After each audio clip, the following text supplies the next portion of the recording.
The Adventures of Tom Sawyer. Chapter 9.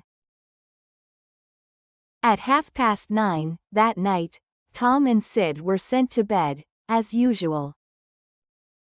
They said their prayers, and Sid was soon asleep. Tom lay awake and waited, in restless impatience. When it seemed to him that it must be nearly daylight, he heard the clock strike 10. This was despair. He would have tossed and fidgeted, as his nerves demanded. But he was afraid he might wake Sid. So he lay still, and stared up into the dark. Everything was dismally still. By and by, out of the stillness, little, scarcely perceptible noises began to emphasize themselves. The ticking of the clock began to bring itself into notice. Old beams began to crack mysteriously. The stairs creaked faintly. Evidently spirits were abroad. A measured, muffled snore issued from Aunt Polly's chamber. And now the tiresome chirping of a cricket that no human ingenuity could locate began. Next the ghastly ticking of a death watch in the wall at the bed's head made Tom shudder. It meant that somebody's days were numbered. Then the howl of a far-off dog rose on the night air, and was answered by a fainter howl from a remoter distance. Tom was in an agony. At last he was satisfied that time had ceased and eternity begun. He began to doze, in spite of himself. The clock chimed 11, but he did not hear it. And then there came, mingling with his half-formed dreams, a most melancholy caterwauling. The raising of a neighboring window disturbed him. A cry of, "Scat, you devil!" and the crash of an empty bottle against the back of his aunt's woodshed brought him wide awake. And a single minute later he was dressed and out of the window and creeping along the roof of the L on all fours. He meowed with caution once or twice as he went, then jumped to the roof of the woodshed and thence to the ground. Huckleberry Finn was there, with his dead cat. The boys moved off and disappeared in the gloom. At the end of half an hour they were wading through the tall grass of the graveyard. It was a graveyard of the old-fashioned Western kind. It was on a hill, about 1.5 miles from the village. It had a crazy board fence around it, which leaned inward in places, and outward the rest of the time, but stood upright nowhere. Grass and weeds grew rank over the whole cemetery. All the old graves were sunken in. There was not a tombstone on the place. Round-topped, worm-eaten boards staggered over the graves, leaning for support and finding none. Sacred to the memory of so-and-so had been painted on them once. But it could no longer have been read on the most of them now, even if there had been light. A faint wind moaned through the trees, and Tom feared it might be the spirits of the dead, complaining at being disturbed. The boys talked little, and only under their breath, for the time and the place and the pervading solemnity and silence oppressed their spirits. They found the sharp new heap they were seeking. and ensconced themselves within the protection of 3 great elms that grew in a bunch within a few feet of the grave. Then they waited in silence for what seemed a long time. The hooting of a distant owl was all the sound that troubled the dead stillness. Tom's reflections grew oppressive. He must force some talk. So he said in a whisper, Hucky, do you believe the dead people like it for us to be here? Huckleberry whispered, I wished I knowed. It's awful solemn like. Ain't it? I bet it is. There was a considerable pause, while the boys canvassed this matter inwardly. Then Tom whispered, Say, Hucky, do you reckon Hoss Williams hears us talking? O' course he does. Least his spirit does. Tom, after a pause. I wish I'd said Mr. Williams, but I never meant any harm. Everybody calls him Hoss. A body can't be too particular how they talk 'bout these dead people. Tom. This was a damper, and conversation died again. Presently Tom seized his comrade's arm and said, Shush. What is it, Tom? And the two clung together with beating hearts. Shush, there 'tis again. Didn't you hear it? Aye. There, now you hear it. Lord, Tom, they're coming, sure. What'll we do? I don't know. Think they'll see us? Oh, Tom, they can see in the dark. Same as cats. I wished I hadn't come. Oh, don't be afeard. I don't believe they'll bother us. We ain't doing any harm. If we keep perfectly still, maybe they won't notice us at all. I'll try to, Tom, but, Lord, I'm all of a shiver. Listen. The boys bent their heads together and scarcely breathed. A muffled sound of voices floated up from the far end of the graveyard. Look, see there. Whispered Tom. What is it? It's devil fire. Oh, Tom, this is awful. Some vague figures approached through the gloom, swinging an old-fashioned tin lantern that freckled the ground with innumerable little spangles of light.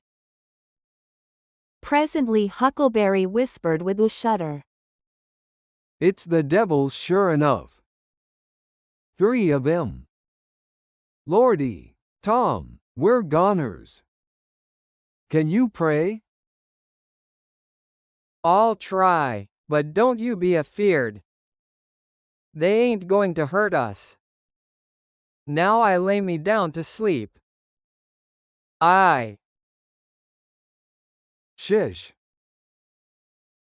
What is it, Huck? They're humans. One of 'em is, anyway. One of 'em's old Muff Potter's voice. No, 'tain't so, is it?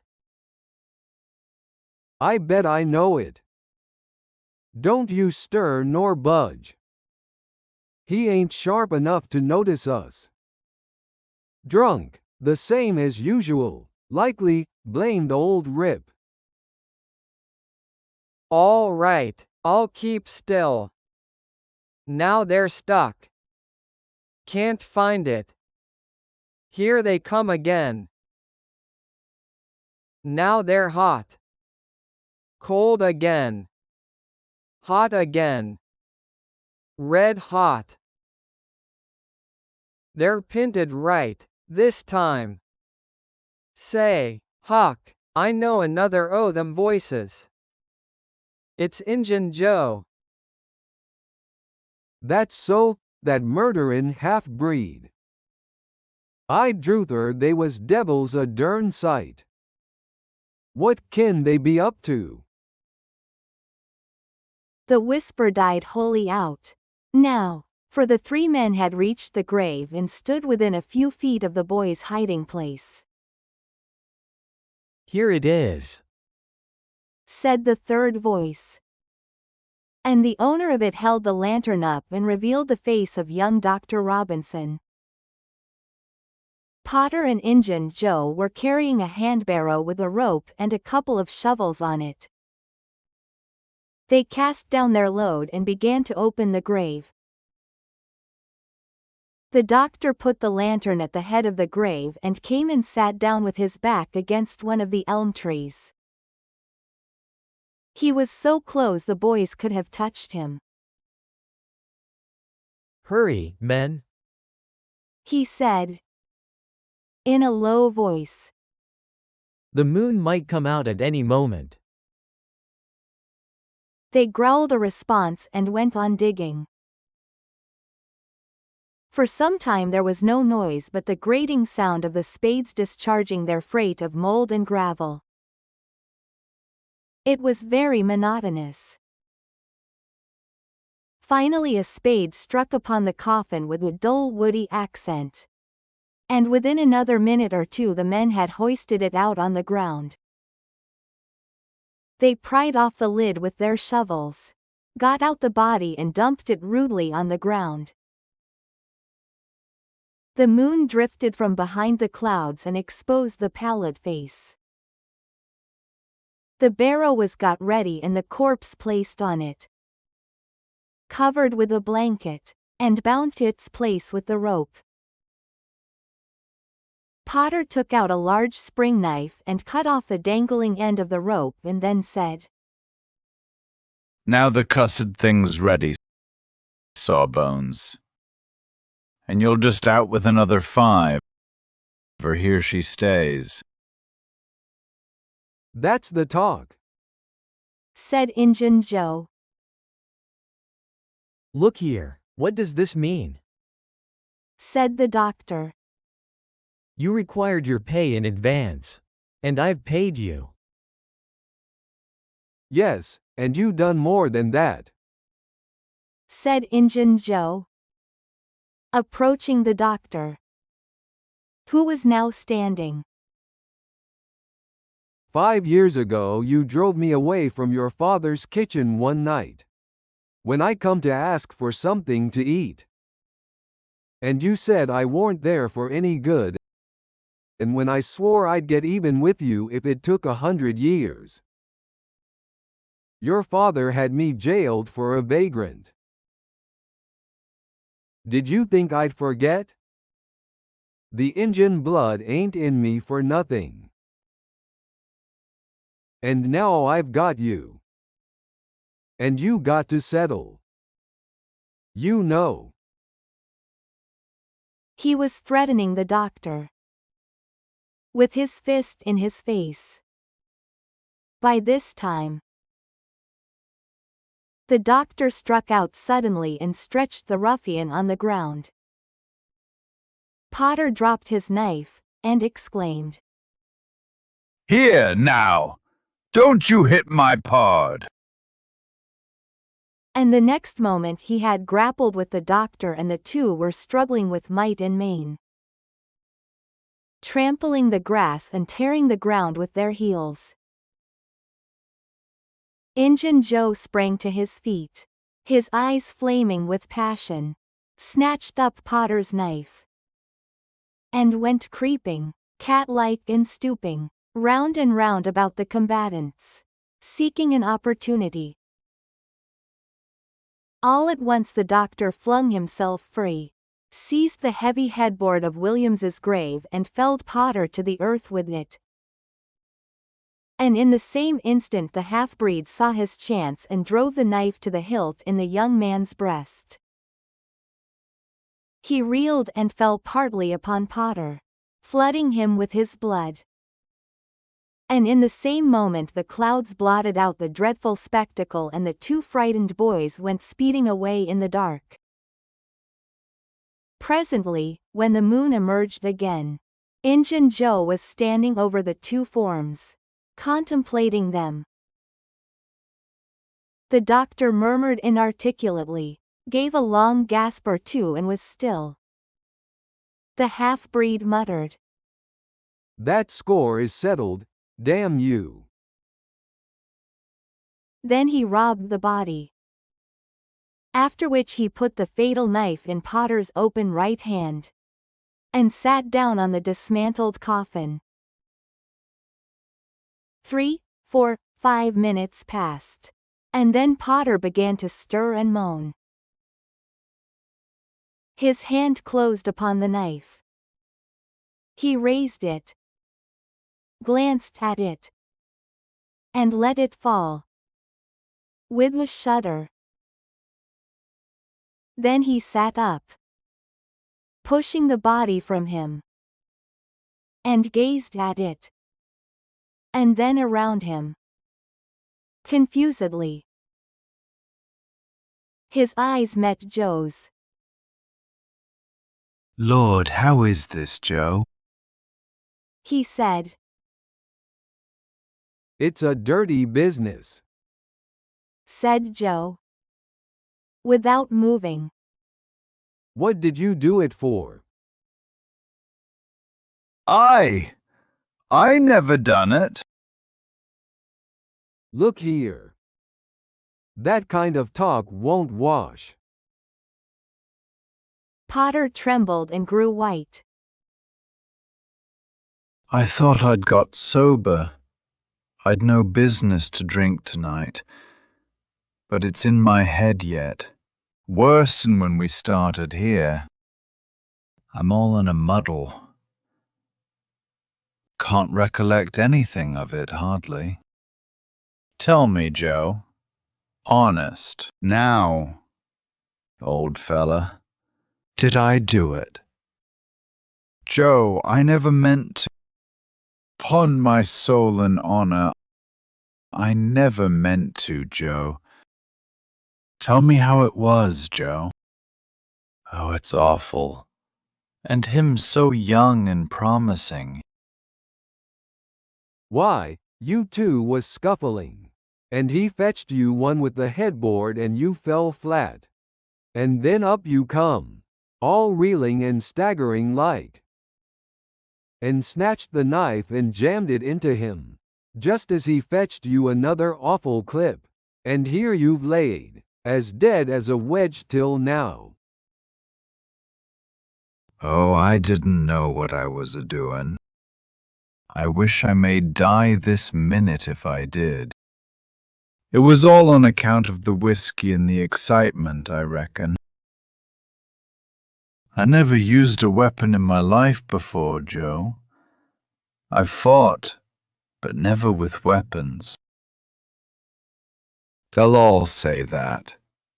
Joe, don't tell. Say you won't tell, Joe.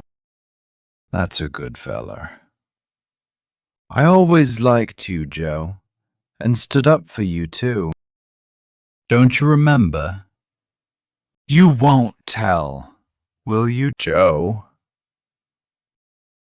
And the poor creature dropped on his knees before the stolid murderer, and clasped his appealing hands. No, you've always been fair and square with me, Muff Potter, and I won't go back on you. There, now, that's as fair as a man can say. Oh, Joe, you're an angel. I'll bless you for this the longest day I live. And Potter began to cry. Come, now, that's enough of that. This ain't any time for blubbering. You be off yonder way and I'll go this. Move, now, and don't leave any tracks behind you. Potter started on a trot that quickly increased to a run. The half-breed stood looking after him. He muttered, If he's as much stunned with the lick and fuddled with the rum as he had the look of being, he won't think of the knife till he's gone so far he'll be afraid to come back after it to such a place by himself. Chicken heart. 2 or 3 minutes later, the murdered man, the blanketed corpse, the lidless coffin, and the open grave were under no inspection but the moon's. The stillness was complete again. 2. 톰 소여의 모험제 9장을 마칩니다.